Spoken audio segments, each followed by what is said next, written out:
LiberalViewer presents. So, welcome to the August 14th edition of LiberalViewer Sunday Live Clip Roundup. Thanks for joining me. I've picked out 12 of the weekend's best, most informative clips that should make for a really educational media criticism and political analysis show for you all that qualifies, of course, as fair use under the copyright laws, as I like to point out at the beginning of each show, based on some of the copyright problems I've had over the years.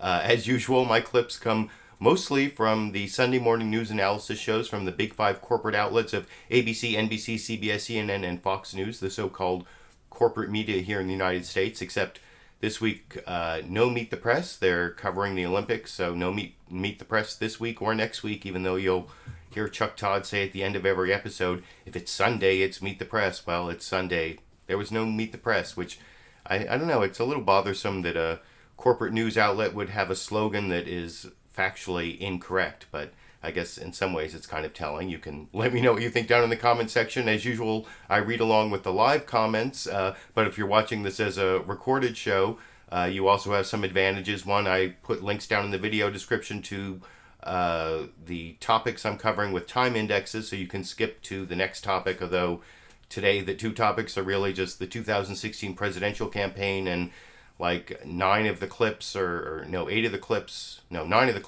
the Republican side, 2 are kind of transitional clips on the polls, and then just 1 on the Democratic side of the 2016 presidential race. Most of the coverage this morning was focused on the continuing slide of Donald Trump's campaign, and I'll get to that in a minute. Also, if you're watching this as a recorded show or as a live show, I put a link down in the video description to this clip list of the clips I'm using, and there's one still image in there, and I've put sort of a barely understandable set of notes as to what they mean that maybe only I can understand, but you can check out that link if you want to try to understand, and you should at least be able to see who's speaking and what the topic of each clip is by looking at that clip list. So, as usual, I do like to start with some political comedy. As I pointed out last week, Bill Maher is on a 1-week vacation, and so I was thinking I was just going to have to use Donald Trump and the comedy that is always coming from Donald Trump as my political comedy for the week. But on Wednesday, I noticed Trevor Noah on The Daily Show in this 10-minute segment. I put a link down to the entire segment in the video description. This is less than a minute of that 10-minute segment, and I've actually criticized Trevor Noah for basically not being as good as Jon Stewart on The Daily Show, and especially not having the in-depth historical knowledge of the American political system and recent American political history, which, he's from South Africa, so that's something you would kind of expect, but it's something I miss about Jon Stewart. And in a lot of ways, I don't think The Daily Show's been as funny as it was with Jon Stewart, but I actually really like this segment, and I especially wanted to point out this idea that Trevor Noah floated, that Trevor Noah and, of course, the current writers at The Daily Show floated, that Donald Trump is actually a stand-up comedian, and it's also kind of a good wrap-up of some of the crazier things Donald Trump has said over in this clip. You see? He's a comedian. He's a stand-up comedian.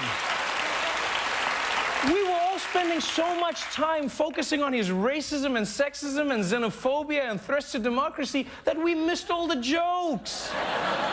And there's a reason we missed all the jokes, because they weren't in the place where jokes belong. Because if you take the things that Donald Trump has said and you put them in a comedy setting, then it makes a bit more sense. If she gets to pick her judges, nothing you can do, folks. Although the Second Amendment people, maybe there is, I don't know.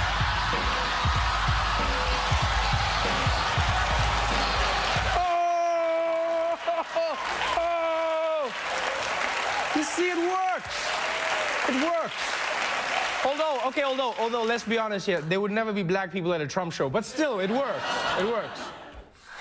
I thought that part was really funny, and like I said, I recommend you watch the entire 10-minute segment from The Daily Show, because it's one of Trevor Noah and his writers' better efforts since they took over The Daily Show from the Jon Stewart and his set of writers that I was always a big fan of, so I wanted to point out that clip.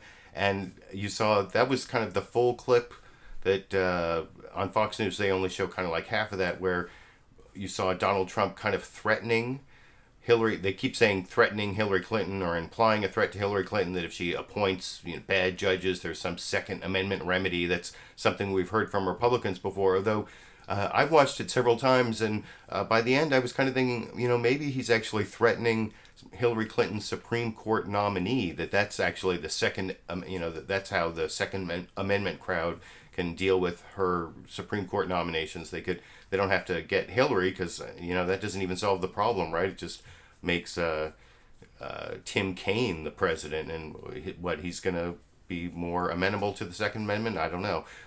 What they actually would have to do, I think, if Donald Trump was implying anything, it would be you got to go after whoever the liberals on the Supreme Court are. That's the real assassination implied threat, I think. But you can let me know what you think down in the comment section. And now I want to move on to the actual real news coverage of this big Donald Trump slide. I talked about it last week, and this week some of the pundits were talking like Donald Trump is getting to the point of no return, where he may not be able to come back, and he's starting to lose states that Republicans haven't lost in many, many years. And I want to start off with Jake Tapper over on CNN State of the Union. I like to show his beginning of the program where he says, "What is the State of the Union?" And this week it's a bit sweaty. And he talks about how it's the summer of the slide of Trump, and how Trump is unplugged, which is, and one reason I wanted to show this segment is the next clip I'm going to show is Donald Trump's campaign manager, Paul Manafort, and he specifically responds to the clip I'm about to show you and says it's an example of media bias, how they're blowing everything Trump says out of proportion, and I will give you my opinion after you watch that minute 17-second clip yourself here. Where the state of our union is a bit sweaty. Nearly a dozen people were treated for heat-related symptoms after 5,000 Donald Trump supporters packed into a steamy Connecticut gym last night to hear Mr. Trump unplugged. I'll tell you honestly, I'm not running against crooked Hillary Clinton. I'm running against the crooked media. That's what I'm running against. Sure. I'm not running against crooked. Trump took hits at your friends at CNN, but his wrath mostly seemed to focus on the New York Times. A new story in that newspaper paints the Trump campaign as somewhat unmoored, with the candidate described as depressed and scared as he realizes he may not be able to win. Oh, you better elect me, folks. I'll never speak to you again. Can you imagine how badly I'll feel if I spent all of that money, all of this energy, all of this time, and lost? I will never, ever forgive the people of Connecticut. Joining me from New York is Trump campaign chairman. So you can see by the end of that clip, Donald Trump himself is kind of contemplating the fact that he may end up being a big loser, and he's trying to justify it. He's talked about how it's rigged against him, and I don't know if he's going to end up leading some, white supremacist movement against Hillary Clinton's, new diversity, new America, take back America from the women and the minorities, and I don't know who else. I don't know what he's setting himself up for there, but the idea that Donald Trump is off the rails and unplugged and can't discipline himself, that's been reported in all sorts of media. I'm going to show an even longer clip from ABC in just a minute, but first I wanted to show the Donald Trump campaign manager, Paul Manafort, responding basically to that clip you just saw and to these allegations that Trump is unplugged and off the rails. And the first part of the clip is actually really informative because it's a sort of follow-up to that clip I showed from Trevor Noah, where Trevor Noah showed Donald Trump basically threatening Hillary Clinton, or in my interpretation, maybe a Supreme Court justice, but saying that there's some violent response to Hillary Clinton's appointment of Supreme Court justices who don't uphold the interpretation of the Second Amendment that Donald Trump likes. Well, of course, Donald Trump said he'd been completely misinterpreted, and it's a big media conspiracy. And so Jake Tapper over on CNN State of the Union actually has a really great clip to show Paul Manafort that involves this guy who was in the background, and he's been on a couple news shows, but whatever. That's enough of an introduction. You'll see how he goes after Paul Manafort on both this controversy and the other Donald Trump controversies, and whether Donald Trump is hurting his own campaign, which is why I'm showing this extended. It's about 4.5 minutes. It's one of the 2 Paul Manafort clips. I'm going to show this for the broadcast, and I will discuss it after you watch it over here. That Mr. Trump's message about the economy on Monday was sidetracked was, of course, when he raised the possibility of Second Amendment people taking matters into their own hands to stop Clinton from appointing pro-gun control judges. That's a controversy that you reject. Trump said afterwards that no one thought he was suggesting violence, but I want you to take a listen. Here's Mr. Trump. Nobody in that room thought anything other than what you just said. There can be no other interpretation. Even reporters have told me. I mean, give me a break. So, but here's the thing. It wasn't just reporters. It was Republicans. It was people in Washington, D.C. who want Mr. Trump to win. And then if you look at the speech when he made those remarks, the man with the white beard who was sitting right behind Mr. Trump at that event, CNN tracked him down. Take a listen. I was just absolutely taken aghast. Down here in the South, we don't curse in front of women, we don't drink liquor in front of the preacher, and we don't make jokes like that in public. We would have taken Mr. Trump to the shed and said, don't say things like that because people will misconstrue it. So that's Darrell Vickers. That's a man who's going to vote for Trump. And he interpreted it the same way a lot of other people did. Now, does Mr. Trump need to listen to what Mr. Vickers had to say, which is be more careful with your words? Look, yeah, I'm not going to say he didn't interpret it that way or not. The point is, most people did not interpret it that way. It was not at all meant to be a threat. But the point again is, you could have covered what he was saying, or you could try and take an aside and take the Clinton narrative and play it out, and you chose to do that instead. I mean, there's plenty of news to cover this week, but I haven't seen covered. You had information coming out about pay for play out of emails of Hillary Clinton's that weren't turned over, by the way, to the Justice Department for her investigation. That's a major news story. That you had the NATO base in Turkey being under attack by terrorists. You had a number of things that were appropriate to this campaign, were part of what Mr. Trump has been talking about.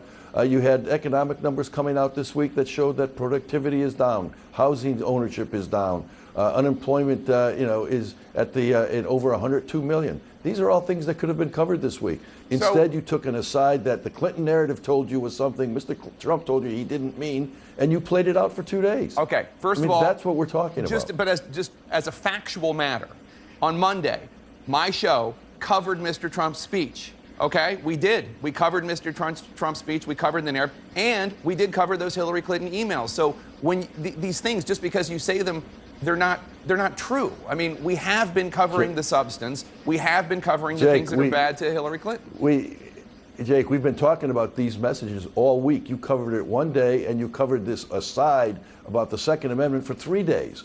I mean, come on, there's not a comparison here. You had a chance to have a serious discussion about the 2 economic programs that were presented this past week, this very week, by the 2 candidates. There was no discussion. There was no comparison. And Mr. Trump bears no responsibility. And Mr. Trump bears no responsibility for his campaign being off message. He's not his comments about the Second Amendment had nothing to do with why we weren't covering the economic message. His point about the Second Amendment was that people who cared about the Second Amendment should be concerned about Hillary Clinton's candidacy, and that those who are concerned probably would take up the cause. Now, there's something you could interpret it, which I certainly didn't, as a threat. But if you want to go back and look at threats, then you ought to go back to 2008 when Hillary Clinton was running against Obama. And in May of that year, when she was clearly the loser and asked, why are you still in the race? She said, well, remember, Bobby Kennedy was assassinated in 1968. I mean, that's a much more direct reference laid at the feet of Hillary Clinton. We did cover, I did cover that in 2008. I did cover it in 2008. And Hillary Clinton, you know what she did? She issued an apology. She said, I'm sorry my comments were meant that way, construed that way. That's not how I meant it. But let's move on. I want to ask you about Governor Mike Pence.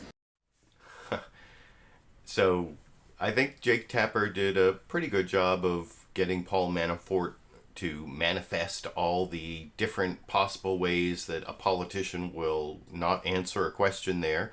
Paul Manafort is a, long-term politico going back to what I think the Nixon administration. And so in, response to that whole line of questioning about whether Donald Trump was misinterpreted on his Second Amendment, his Second Amendment comments that were kind of an implied threat on Hillary Clinton or maybe her Supreme Court nominees, he first does this dodge where he attacks Hillary Clinton, then a dodge where he attacks the media, and then at the end he does this dodge where he brings up red herrings like that whole Obama, Hillary Clinton didn't drop out in her race against Obama because RFK was assassinated in June of the primaries in 1968. So that's a red herring. Especially Jake Tapper, I think, did a good job at the end there. That's why I played the clip all the way to his refutation that Hillary Clinton actually had to apologize for that comment, and Donald Trump, of course, rarely apologizes for anything he says, even though he seems to have all these controversies. And Paul Manafort was right about one thing, that the media is definitely playing up these Donald Trump controversies, and he said that clip that I showed before from CNN was just one example of the media hoopla that Donald Trump's misstatements, gaffes, whatever you want to call them, have created. But I also wanted to play one more example. I thought the ABC coverage of what was going on was pretty good. This is Martha Raddatz at the beginning of ABC's This Week with George Stephanopoulos, also reporting on what seems to be kind of a Donald Trump meltdown. That was the cover of Time magazine. Here's ABC's coverage in about 3 minutes in this clip. Through August, and it's fair to say the GOP presidential nominee Donald Trump is in a full summer slide. Time magazine went so far as calling it a meltdown. And this morning, the New York Times reports that Mr. Trump's advisors believe he is nearly out of time to write his campaign.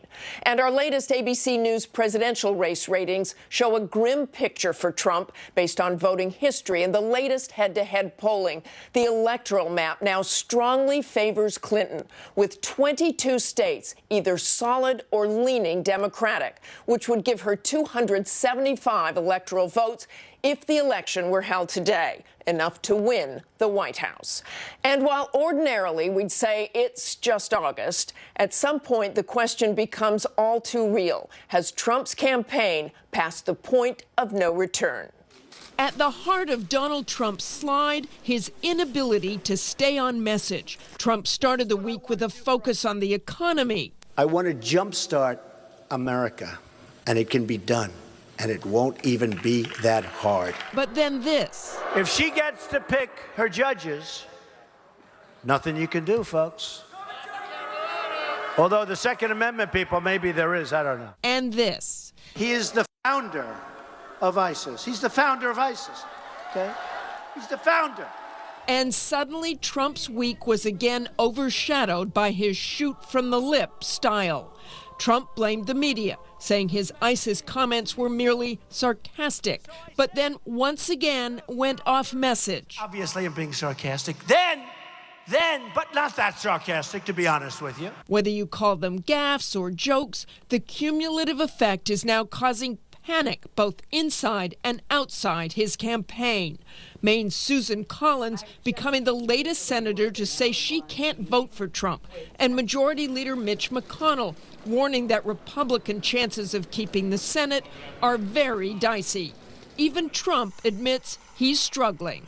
We need help in Ohio. We're very close in Ohio. Ohio is very close, but we need help. I think we're going to do very well in Pennsylvania. I was a little surprised to see a 10-point gap. The latest battleground polls show that gap clearly. Clinton leading by 13 points in Virginia, 11 in Pennsylvania, 9 in North Carolina, and by 5 in Ohio and Florida. And as Trump's path to the presidency shrinks, Clinton's campaign is now trying to put traditionally red states in play, in Georgia and Arizona, and even in Utah, where Mormon voters are turned off by Trump, which makes it all the more perplexing that Trump spent last night campaigning in a solidly blue state. You know, we're making a big move for the state of Connecticut, just so you understand. Let's bring in Senator. So I thought the ABC report did a good job of cataloging some of Donald Trump's gaffes, and that's pretty much what's been driving the campaign, or at least the campaign coverage. Partway through that report, you heard Martha Raddatz say one of the things I heard from several pundits, that Donald Trump may be getting to the point of no return. That, he may be getting to the point where he's going to be a huge loser after all of his attacks on losers over the last several months.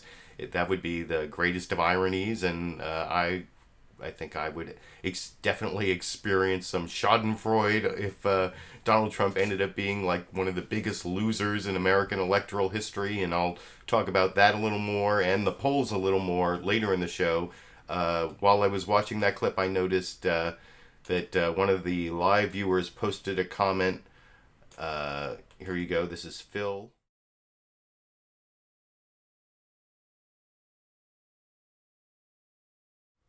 Phil Presky saying, policy, can I get policy? And it's true, a lot of the coverage was about Donald Trump's gaffes and about the controversies, and it's very superficial. If you wait till the end, you'll hear Claire McCaskill on the Democratic side, as a Hillary Clinton surrogate, really defend the Obama administration's policy against ISIS and attacks from Donald Trump. It's one of the controversies, I admit, so it's not completely policy, but Donald Trump's, one of his controversies is he said that Obama and even Hillary Clinton are the founders of ISIS, and you'll hear, I think, a good policy rebuttal to that from Claire McCaskill in the very last clip of the broadcast, Phil, if you want to hold on for that. But before I get to that, I want to show a different senator. This is a Republican senator who has finally gotten so disgusted with Donald Trump that she is not going to endorse him. This is Susan Collins of Maine, saying that Donald Trump's attack on a Gold Star family, Kaiser Khan or Kazir Khan, I'm not sure how you pronounce his first name, who held up the who held up the Constitution at the Democratic National Convention and challenged Donald Trump, and then is one of the, I think, probably the speaker at the Democratic National Convention most responsible for Donald Trump's subsequent slide in the polls. And anyway, here's Susan Collins explaining why she's not supporting Trump and how that was the final straw, but it was after a barrage of cruelty, which I don't think you can really disagree is a factual description of some of the things Donald Trump has done, as I will discuss after you watch that clip here. You wrote in the Washington Post that you could not support Donald Trump. You said you realized that Donald Trump was never going to change. What tipped it for you? The tipping point for me was when he attacked the parents of the fallen soldier. It was inexplicable to me that anyone, much less a presidential candidate, would not honor the sacrifice and empathize with a family who lost a son in war. Instead, he attacked them and attacked their religion. It was still a difficult decision for me because I'm a lifelong Republican and I wanted to and expected to be able to support our party's nominee. But the barrage of cruel comments and the attacks on people who were vulnerable and unable to fight back really troubled me. So what you've talked about is what some of his supporters would say is his kind of blunt way of behaving, what's going to be responsible for allowing him to shake up Washington. And he's not a lifelong politician, so maybe he's a little rough, but that comes with some good sides. So why are they wrong in making that case? When you look at the challenges that we're facing at home and abroad, we need a president who has the judgment, the temperament, the knowledge, and the self-control to lead our country and to be the symbol of our country. I know that it is appealing to people that Donald Trump has jettisoned the politically correct, stilted campaign speeches that frustrate voters.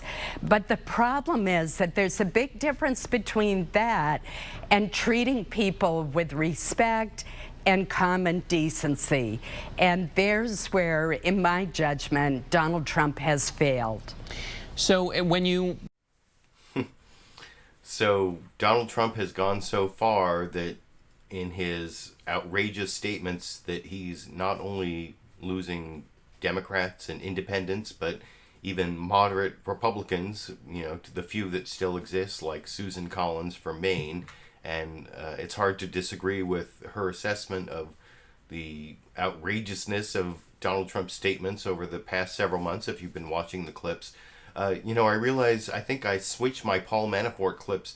I like that last Paul Manafort clip that I showed earlier where he tried to defend Donald Trump's Second Amendment attack on Hillary Clinton or possibly her Supreme Court nominees, and did all these different dodges with Jake Tapper.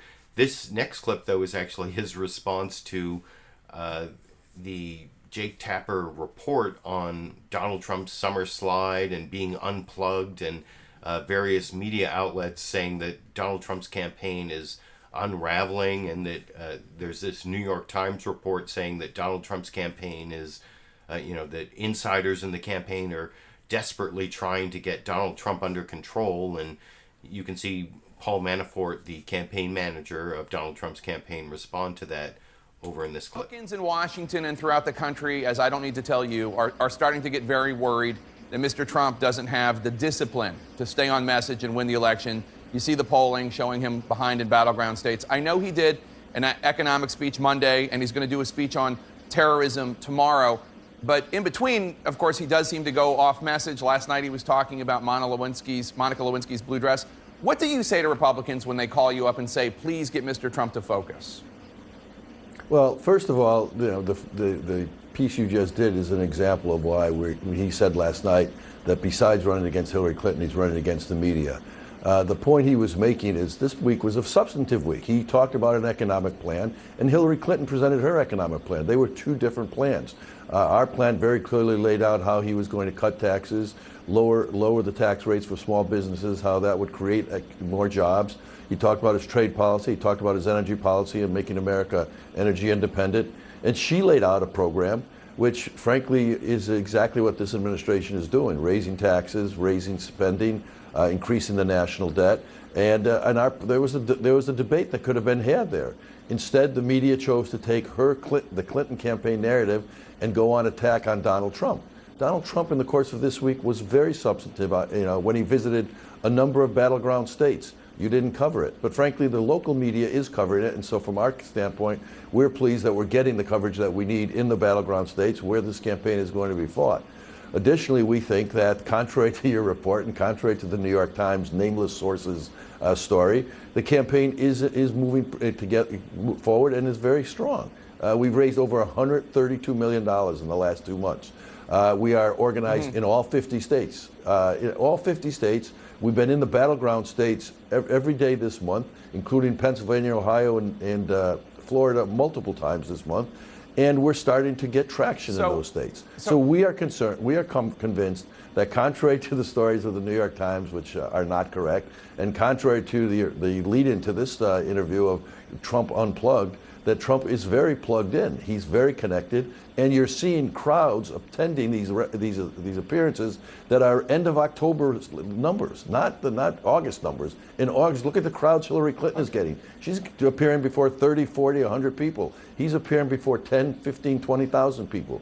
That shows you the campaign's working, contrary to what the media is saying. So one of the we've talked before, or I've talked before, I should say, in my Sunday clip roundups about whether the number of people who show up for rallies is actually the best indicator of whether a candidate is going to win in the election. And previously I was talking about the big crowds for Bernie Sanders, but that doesn't necessarily translate into the most votes, because people who can show up for a rally, they aren't necessarily representative of people who will show up at the polls. I mean, they will most likely show up at the polls, but there are a lot of people who can't show up at a rally but are going to vote or can vote absentee. It takes a lot of a time commitment. That's what I was talking about. Like when Bernie Sanders came to Sacramento, I was hoping to go, but it ended up being like a 6 or 8 hour time commitment to get there when the gates opened, because I wanted to try to get video recorded. And so if you were actually going to go when the gates opened and stay all the way until Bernie Sanders spoke, it was like a 6 or 8 hour time commitment. And that's not necessarily your most representative voter, I don't think, but you can let me know what you think down in the comment section. I've been reading your comments as I've been showing the clips, and I just wanted to point out that Paul Manafort clip was not a really believable defense of Donald Trump and his many misstatements, I didn't think. And I wanted to show another clip also of a very bad defense of the many Donald Trump misstatements. I didn't find Paul Manafort's defense very believable, and the other person other than the campaign manager who should be able to do a good job of defending Donald Trump is Donald Trump's vice president, Indiana Governor Mike Pence, and he seems to be tasked with an impossible situation, or well, I'm going to show him answering kind of a similar question. This is over on let me make sure I get this right. Yeah, over on Fox News Sunday, you'll see Chris Wallace ask a, I don't know, this isn't really a softball question. I call it the SMH question. It's where Chris Wallace says to Mike Pence, all this stuff that Donald Trump is saying, doesn't it leave you like shaking your head? And well, I'll show you Mike Pence's response, and then there's a follow-up from Chris Wallace, I think, and then I'll give you my comments after you watch it, and I watch your comments that you post during the live show or as a recorded show, and then we can all discuss it after you watch the clip here. Running for office, winning office, serving the country for about a quarter of a century now.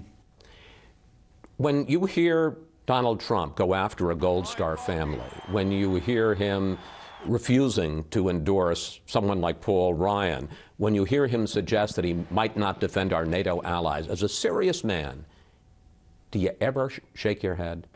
I really couldn't be more honored to be standing shoulder to shoulder with Donald Trump. Look, he's not someone that spent a lifetime in politics. He speaks his heart and he speaks his mind. And I truly do believe this good man is going to be a great president of the United States. People are increasingly concerned about his temperament because of the statements he makes in public. What would you say to people who have those doubts, may think, gee, I'm not crazy about Hillary Clinton, but I'm scared of Donald Trump?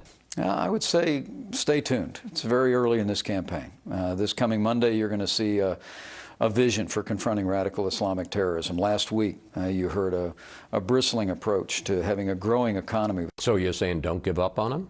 I'm saying stay tuned. It's still early in this campaign, and I'm just very confident. Let's talk about you and your...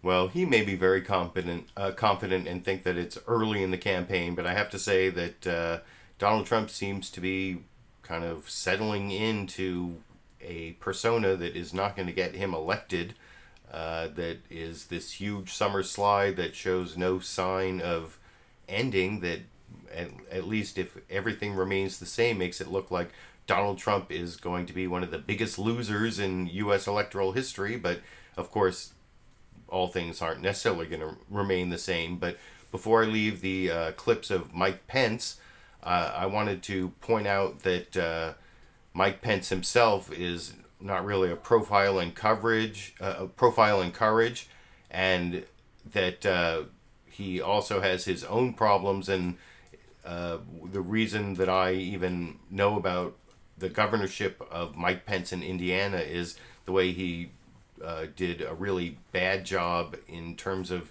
this Religious Freedom Restoration Act that was on the ballot, or that was passed by the legislature in Indiana. And here you'll see he won't even defend the legal principles that he got in trouble for. And I will discuss that after you watch that final Mike Pence clip over here. Record. You signed a religious freedom law last year that, under heavy fire, you agreed to soften. So let me ask you personally, do you believe that a business owner, person who owns a bakery, photography shop, whatever, should have the right to refuse to serve a gay if he feels that it violates his religious convictions. Chris, if I was in a restaurant and I saw someone denied service because they were gay, my family wouldn't eat there again. I don't believe in discrimination, and I don't support discrimination against anyone. But when there is a conflict of rights here in our society, those are the proper purview of the courts. And I do believe that the efforts we made in Indiana contributed to being able to resolve those things, as Americans have done through generations. Finally, you signed an abortion bill this year that... So you noticed there that, and I'm sorry for the live viewers, that there was some sort of problem with the stream. I hope it didn't mess up the archive. If so, I'll have to re-upload the recorded version of this live broadcast. But I did want to point out that in that clip, Governor of Indiana, Mike Pence, did not really answer that question. He didn't say whose right should win out. He kind of put it on the courts, even though you would think as a governor he would have an opinion as to whether the baker or the photographer should be able to decide not to serve, or whether they should be required to, as a public accommodation, to be, bake a cake or take pictures for a same-sex wedding. And he didn't really answer the question there. And I also want to move on now to this next clip. The reason I kept that playing to Mike Pence's the question that John Dickerson was about to ask on abortion is that also points out another problem with Mike Pence and, of course, Donald Trump in pivoting to the general election, is that they aren't really good on women's issues, like abortion is one example of that. I think that most women are pro-choice or want to have control over their own bodies. And I want to show this one clip of the reporter on CBS's Face the Nation. His name is Anthony Salvanto, excuse me. I always get him confused with that weird model who showed up at the Republican convention. What's his name? Anthony Salvanto or something like that.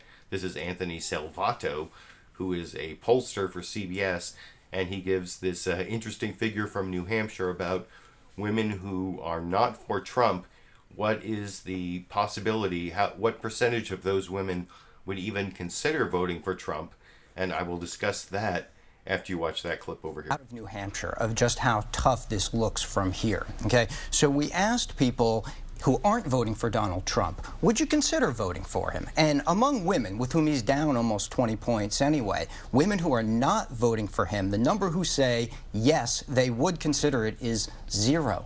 And the number who say maybe is 9%. So if you're at 0 in the number of people who will consider you going forward, that just emphasizes what a tough hill it is. And so what...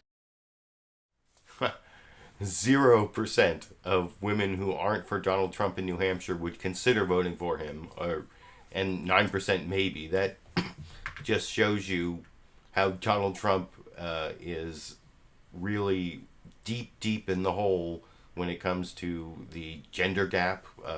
Republicans usually have a gender gap, but it's usually among unmarried women, college-educated women. But now Donald Trump is in big trouble with all different types of women. There are very few. I mean, married women without a college education, maybe he's doing a little better there, but anyway, he is doing so poorly that I want to show you the Battleground Tracker poll from CBS. So that's the end of the clips on the Republican side. I'm now going to show a couple transitional clips about the polls. That was kind of one of them there. And this next one is also from CBS's Face the Nation. They are showing how Donald Trump is behind in Florida and behind in New Hampshire, and actually coming close to losing in Georgia, which is a state that Republicans haven't lost in quite a long time, as I will discuss after you watch that clip here. 16, we have new Battleground Tracker numbers from 3 key states, starting with Florida. Hillary Clinton leads Donald Trump by 5 points, 45 to 40%. Georgia is traditionally a red state, but at this point in the campaign, it's closer than usual. Hillary Clinton is down just 4 points. You'd expect her to be down by more. Donald Trump is at 45 and Clinton at 41. And New Hampshire seems to be moving towards the blue column. Hillary Clinton now leads Donald Trump 45 to 36. There are only 85 days. Yeah, only 85 days till the election. That's John Dickerson talking about those states. A couple of them are battleground states. Oh, I didn't even set this up right. I wanted to show you the battleground states here that I showed this slide last week. These are the 11 battleground states split into Rust Belt and Sun Belt. And if Donald Trump has to win Florida, Ohio, and Pennsylvania, basically, to have any chance in the election. Or if he can't win Florida, he has to win all those Rust Belt states. And these are the 11 battleground states. That's why they were showing New Hampshire and they were showing Florida. Georgia, like I said, isn't a traditional battleground state, but Donald Trump is doing so poorly that it might turn out to be a battleground state. And the other clip I wanted to show on the polls that shows how poorly Donald Trump is doing right now, and this is Donald Trump maybe heading for a huge loss in November. This is the panel discussion over on ABC's This Week with George Stephanopoulos, with the co-host Martha Raddatz talking to the panel. They did this a few weeks ago, and or right after the conventions, and I didn't show that clip. But here's the panel giving their predictions. If the election were held today, what would the Electoral College result end up being? And they all have Hillary Clinton winning by like 350 electoral votes. Keep in mind, to win, you only need 270. And I will discuss that a little more after you watch that clip over here. Little homework. We've done this before. If the election were held today, what would the map look like? Well, let's go around and right see. This minute, and it can change obviously, but right this minute, it would be a complete debacle for Donald Trump. The only swing state I have him winning is Iowa. The cleanest path for him would be holding the Romney states, winning Florida, Ohio, and Pennsylvania.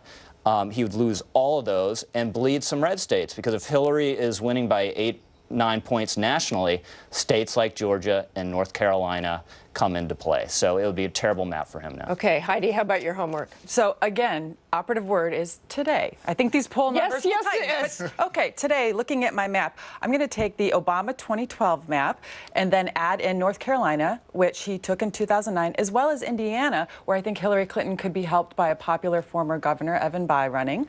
I also think he might pick up the Warren Buffett. I'm not going to steal this from John, but I am. I think he just did. District. Way to go, Heidi. In Nebraska, but if you basically double Obama's 4-point lead to 8 points, I think she could also squeak by in Georgia. LZ. So I was not willing to hand over Georgia just yet. As someone who used to live in Atlanta, report in Atlanta, I still know there's Atlanta and then there's the rest of Georgia. So I still think the rest of Georgia is going to go for Trump. Same thing with Utah. I know those numbers have gone back and forth, or at least it's gone from strongly Republican to leaning Republican.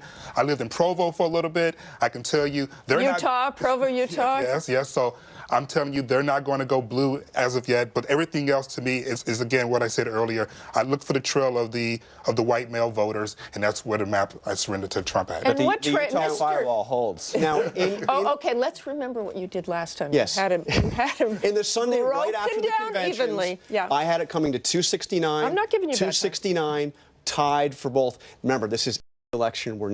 He's now had 3 of the worst weeks we have seen in the history of presidential politics. I now have Trump losing if it were held today, all of those swing states, and I even have Hillary Clinton winning what we call Obamaha, that one district, the 2nd congressional district of Nebraska, because Warren Buffett has promised to drive voters to the polls in that district. Obama won that district in 2008. So, but this is if the election were held now. Obviously, a lot can change. That's exactly right, and we won't be voting until November. Thanks, guys. So that's true. We won't be voting till November, but Donald Trump is starting to get things kind of set into the, Labor Day is when apparently, according to all the conventional wisdom, voters really start focusing on the election. And when they get to Labor Day in just a couple weeks, they are apparently going to have a lot of negative opinions of Donald Trump because he can't stick to the messages that are actually winning messages for him, attacking Hillary Clinton, attacking the status quo. You know, there are so many Americans who are looking for change, who think the U.S. is on the wrong track, who are upset with American foreign policy, trade policy, domestic policy, and instead he's getting lost in all these controversies that may have helped him in the primary with this right wing of the Republican Party, but it's not really helping him with Democrats or independents or even moderate Republicans like Susan Collins, who I showed earlier. And when I showed Susan Collins earlier, I promised a Democratic senator, also Claire McCaskill, sort of talking about policy. This is responding to the controversy about whether President Obama and Hillary Clinton are the founders of ISIS. And this is over on Fox News Sunday. Chris Wallace tries to get Claire McCaskill to admit that the Obama administration and Hillary Clinton as Secretary of State, even if they're not the founders of ISIS, that they actually bear some responsibility or main responsibility for the development of ISIS because they didn't leave troops in Iraq after George W. Bush left office. And Claire McCaskill, I think, does a really good job of responding on a policy level as to what actually happened in Iraq and in Syria. And I will discuss that after you watch this last clip. This is the one clip kind of on the Democratic side for tonight over here. Charged that Hillary Clinton was one of the founders of ISIS. Now, while that was clearly over the top, the fact is that she was the Secretary of State at the time that the Obama administration pulled all U.S. troops out of Iraq. She was the Secretary of State who was pushing President Obama to intervene in Libya, which helped create a vacuum that ISIS has helped fill. Doesn't she bear some responsibility, if not the founder, some responsibility for the rise of ISIS? Well, first of all, the language that Donald Trump has used as it relates to ISIS is disrespectful to the military that is out there fighting ISIS every day. Just last week, Chris, we took out 8 tankers in ISIS. We took out mortar. We hit a tactical unit. We have shrunk the area of ISIS in Iraq by 40%. We've shrunk the area of ISIS in Syria by 20%. The men and women that are risking their lives every day through the orders of their commander-in-chief, when they hear a presidential candidate try to act like that our president is on the bad guy's side, how do you think that makes them feel as they're out there in the field fighting? In fairness, Senator, I mean, he isn't criticizing or in any way denigrating the work of the military. He's saying that President Obama and Hillary Clinton made some bad decisions that have led to the present situation. Well, there's a lot of reasons that ISIS rose up. One of them was a status of forces agreement known as SOFA that Bush negotiated. We couldn't leave our troops in Iraq, even if the president wanted to, because the parliament in Iraq was refusing to give them immunity. Now, Trump probably thinks the SOFA, the status of forces agreement, is a gilded couch at Mar-a-Lago. He probably doesn't even know what SOFA is. But that was a very relevant part of this. It was also important to realize that Assad, by what he did in his country, allowed ISIS to move into what was then Iraq, Al-Qaeda in Iraq, into Syria and get strongholds and recruit. That was the work and support of Putin, who is Trump's best buddy. So you can say Trump and his friend Putin are the founder of ISIS, which probably would be more accurate than calling out the commander-in-chief in that way. Well, I'm glad for that last comment. That'll certainly get Donald Trump's attention. Senator McCaskill, thank you. Thanks for your time this week, and it's always good to talk with you. So that's the last clip I want to show. It's basically the only clip on the Democratic side, and it's also a response to Trump because, as you'll see down in the video description, I said that Donald Trump did dominate the news, but not in a way that really helped him. He's really good at dominating the news, but maybe not so much at controlling the news, which I think I heard one pundit say on the Sunday shows this morning.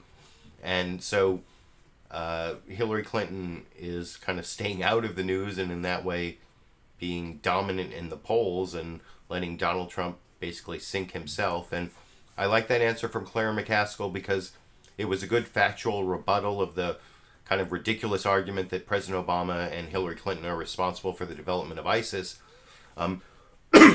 But I also like the fact that she threw in a couple zingers there about how Donald Trump doesn't know, he thinks sofa is some gilded couch in one of his hotels, Mar-a-Lago or whatever.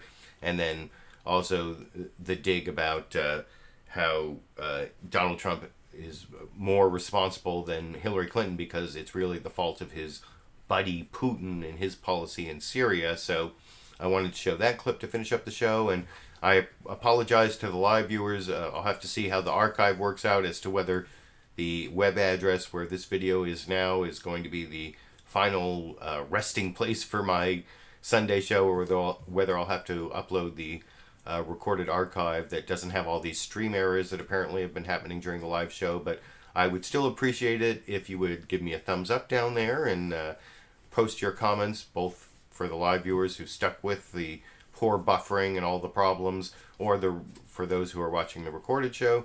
Also, if you want to keep supporting my broadcast, I have links down in the video description to my Patreon page where you can become one of my monthly patrons to support the 8 or 10 hours every Sunday it takes me to upload this video, which isn't really compensated by the ad revenue I get from YouTube.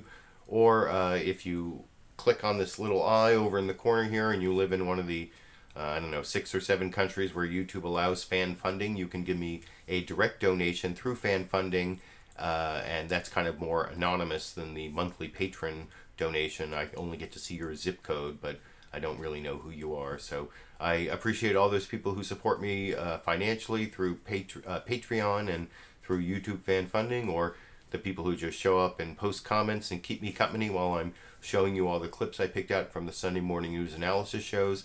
Next week I should be back with an earlier show because I'm going with my daughter to the Legend of Zelda Symphony in San Francisco next week, and that means I have to do the show a little bit earlier. I'm not that big a Legend of Zelda fan, but my daughter is a big Legend of Zelda fan, so hopefully I'll be doing the show by like 2 p.m. or maybe 3 p.m. Pacific time next week. It should be a short show like this week because there's no Bill Maher and no Meet the Press because of the Olympics. And other than that, I may have time to put up another edited, produced video this week. If not, I guess I will be seeing all of you around the internet.